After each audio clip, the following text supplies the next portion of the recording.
எலுமிச்சங்காய் ஊறுகாய் எப்படி செய்யறதுன்னு சொல்லி பார்க்கலாமா?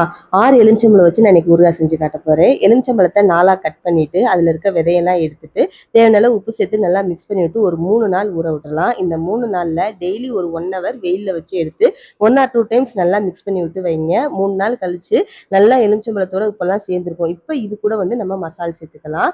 2 டேபிள் ஸ்பூன் நான் மிளகாய் தூள் சேர்க்க போறேன். திரும்ப இதை நல்லா மிக்ஸ் பண்ணி விட்டு இன்னொரு 3 நாள் இந்த மசாலோட சேர்த்து ஊறுகாய் ஊறணும்.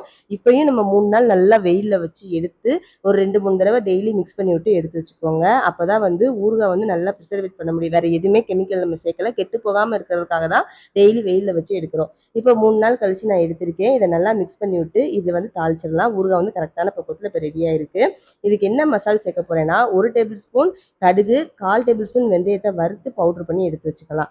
கடாயில 100 ml நல்லெண்ணெய் சேர்த்துக்கோங்க. எண்ணெய் நல்லா சூடானதோ 1/2 டேபிள் ஸ்பூன் கடுகு சேர்த்து பொரிஞ்சதும் இது கூட 4 பச்சை மிளகாய் சேர்த்து பொரிய விட்டு 1/2 டேபிள் ஸ்பூன் பெருங்காயத்தூள், அரைச்சி வச்சிருக்கிற மசாலா ஒரு டேபிள் ஸ்பூன் மட்டும் சேர்த்துட்டு நம்ம ஊற வச்சிருக்கிற ஊறுகாயை இந்த எண்ணெயில நல்லா பிரட்டி விட்டுருங்க. ஊறுகாய் எண்ணெயோட நல்லா பிரட்டணும். அடுப்பை சிம்ல வச்சுட்டு ஒரு 5 மினிட்ஸ் நல்லா மிக்ஸ் பண்ணி விடுங்க.